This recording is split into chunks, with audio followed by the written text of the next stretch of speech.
लक्षात ठेव, माझं नाव शरद पवार, माझ्या वाटेला कुणी गेलं की मी सोडत नाही. शरद पवारांचा भर भाषणात शेळकेंना सज्जड दम, तर साहेबांनी आरोप सिद्ध करावेत, सुनील शेळकेंचं आव्हान.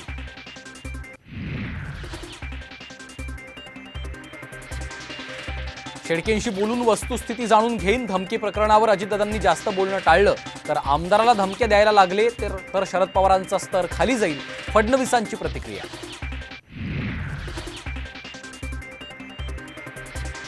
महायुतीतल्या जागा वाटपावरनं एकनाथ शिंदेंचं मौन. अजित पवारांचा गटही नाराज असल्याची चर्चा, तर मित्रपक्षांना सन्मानानं वागवणार, फडणवीसांची प्रतिक्रिया.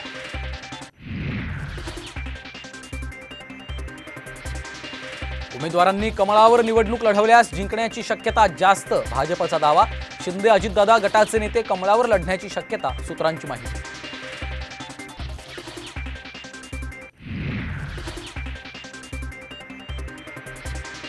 पक्षानं आदेश दिल्यास लोकसभा लढणार, गिरीश महाजन यांची माहिती. तर महाजन दिल्लीला गेल्यास आपला मार्ग मोकळा, गुलाबराव पाटलांचं सूचक विधान.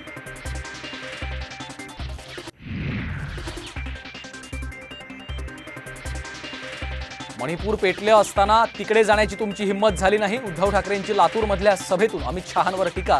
तर ट्रिपल इंजिन सरकार म्हणजे भ्रष्टाचाराचं चाक असल्याचा घणाघात.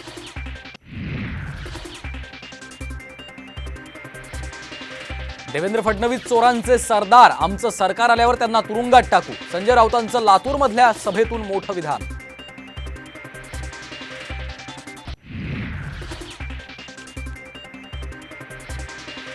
ईव्हीएम हॅक केलं जाऊ शकतं, प्रकाश आंबेडकरांचा दावा. तर ईव्हीएम शिवाय भाजप 400 पार जाऊ शकणार नसल्याची टीका.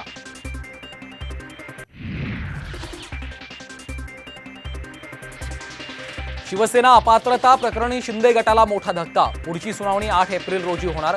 विधानसभा अध्यक्षांकडील कागदपत्र 1 एप्रिलपर्यंत सादर करण्याचे आदेश.